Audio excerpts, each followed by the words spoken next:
I want to see him in a real fight, being honest with you. Straight away, it's Ashley from Not Just Boxing here with Frank Smith. Frank, I just want to start off with saying, first interview, very happy to finally speak with you.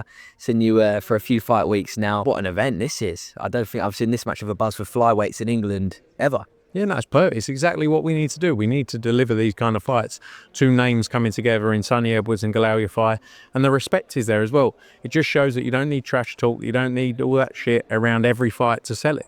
You know, this is a real fight. They have respect between each other. They've known each other for years and years. They've sparred many rounds, and they know how good each of them are. You know, so this is a real fight, and the kind of things we need to be delivering in the UK. And without foreseeing tomorrow, and I'm not going to ask for a prediction, could you even see there being a rematch or a trilogy of these guys? Because there's not much competition at the top, and I think we're going to see it's going to be a very action-packed, fast-paced fight. I actually always said that to the guys when we were talking about, you know, where we go from here. You could see three of these. You know, it's going to be an unbelievable fight. They know each other inside out, you know, but this is going to be a great fight. And I think you could see more of them. You've got some new signs, obviously. Pat Brown, Manchester, looked unreal the other day. I wish I could have come to see that. What's going on with Pat? What's the plan with him? Yeah, no, excited with Pat. You know, when we first met him, I am always quite honest. I'm not your traditional hardcore boxing fan, right? I love watching tear-ups. And when Pat Brown sat down in our office, he said, I just love a tear-up. And I thought, yes, you are the man, yes. So we had to get him signed. I'm normally quite tight, but not on this occasion. I wasn't tight. You know, he's a fighter that we feel, you know, can bring back those old days of British boxing. He's real. You know, when you see that crowd that turned out, I didn't go to Manchester, but seeing the clips, seeing the images from it, it's so exciting to see something like that. And that's just for a press conference. You know, we're going to have so many great nights with him in Manchester, so many great nights across the UK. And then can you imagine him in Vegas with a few thousand travelling fans. And that's what I can see being created with him. People want to tune in for real fights. And that's what he's going to give. Yeah, the amateurs was not for him at all. You know, watching him in the amateur, watching him load up on his shots and everything that he did, it did not suit that style whatsoever. No, but sometimes, you know, some amazing amateur fighters come through and they don't deliver. You know, and he didn't get the result in the Olympics that he wanted. You know, but we move on from there. And now we look forward to a huge career that's just going to get started, you know, early part of next year. So we've got another fight night in Birmingham. There's quite a few fighters on the card that a lot of people come out for, starting off with Hamza Udin. He's got a great support network. He does good numbers on social media as well. What a talent Hamza is. How do you see his career going? Because again, even with him, when you're looking at the likes of Sonny and Galal, it won't be long until he wants to be jumping in there with them pretty soon, right?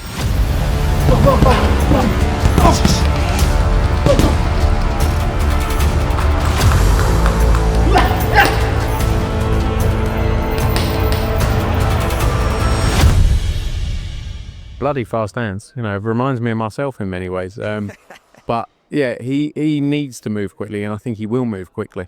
You know, he wants to be involved in big fights, and you know, that's what we need to do with him, because gets to the point, especially in those divisions, where it's not the widest pool of options, and we want to move him as quickly as we possibly can. Yeah, and you know he's doing well, and he's got a lot of haters already as well. I read hate comments to him yesterday. That's going to come out later. It's really funny having him react to them. Yeah, but you know, you can't take it all too seriously. It's all a game, really, at the end of the day. Exactly. So next up on the card, Conor Walker. Yeah, sold huge amounts of tickets, you know, coming off the back of that Lewis Crocker fight. Unbelievable fight back in June. And, you know, Lewis Ritson, I think, is a good test for him. You know, Lewis has been in there with the big names. And look, this is really a last shot for Lewis Ritson. Now, if he can win this, it sets him up to go back into big fights. We've had great nights with Ritson over the years, but I think Conor Walker, you know, he's got 600-700 people coming, and he had the same back in June. So he's got some big nights ahead of him for sure. Yeah, so Aaron Bowen's had a long time out of the ring. He's obviously finally back now. I actually saw him training when I was filming at BCB like a month ago. Have different animal, different bit. You can see him in the gym, especially their gym's full of energy, but you can see those standout fighters. Yeah. And he's one of them. But what I'm going to say is, him and Taylor Bevan, obviously the history's there. Would you be happy to risk their O's at some point if it means it sells well? We've shown we want real fights. You know, we always want to deliver real fights. If that means taking a risk, that's what needs to happen. And I think fighters understand that now. You know, it doesn't mean it's the end of a career if you lose your O. No one ever wants to do it. But at the same time, it's about being involved in real fights where you build a fan base. And the way you do that is by taking the fights people are interested in. Definitely. So Conor Benn's been cleared recently. He is cleared, right? Yeah, Yeah. It's been cleared by the NADP, which are the panel, the independent panel that are used by UCAD. UCAD obviously handle all doping cases for the British Boxing Board of Control. He went through the process people asked for. He doesn't have a British Boxing Board of Control license yet, but he has an international license with a reputable US commission that he can come and fight in the UK with and come under as a foreign boxer, just like the likes of Tyson Fury have, Dillian White, who's licensed in Portugal, I believe. Other fighters have done it. So, yeah, he's clear, he's ready to go, and we're just excited about what's to come. Do you want him to have a tune-up fight, or are we going to see him? Because obviously you called out Mario Barrios the other day. Would you be happy to see him jump straight in with someone like Barrios? I want to see him in a real fight, being honest with you. Straight away? Yeah, I think he's had those warm-up fights. I think he finds it hard to get motivated as you would. And I think he just wants to get straight back in there. He's young, he's fresh, he's not 35 years old, coming off the back of a lot, He knows what he needs to go and do. He stayed in the gym the whole time. So yeah, I think straight back in. One thing about Conor as well, off camera, humble, polite, nice family man, really, really nice. As soon as the camera's on, obviously, he knows how to sell fights. He's very good with it. But boxing fans, people don't really see the real Conor Benn. How would you describe the real Conor Benn in your relationship with him? Because it is completely different. I know obviously as a fighter, he's going to come to fight, but the real Conor Benn. No, look, I always say, because I've had an up and down relationship with him in the sense of I'm very straight talking and sort of cold. There's not much emotion in what I speak about. He's the complete opposite end of the spectrum, as you would have seen. In press, but he's very emotional. So we have had a different relationship. But in short term, that's hard to deal with. But actually, once you get to know each other, you get on. He's a lovely person. He's a great guy.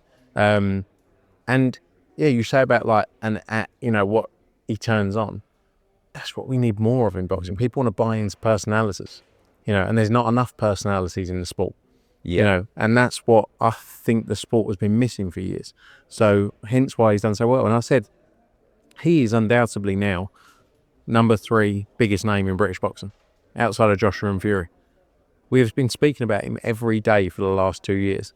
You guys have been asking questions to everyone about him for every day for the last 2 years. You can't get away from it, and he's now got that, he's got a huge opportunity now to go on and rule, especially as Joshua and Fury, they're 35, 36 years old. Conor is young. He doesn't need to rush anything. He can really rule British boxing for a long time, and I believe he will.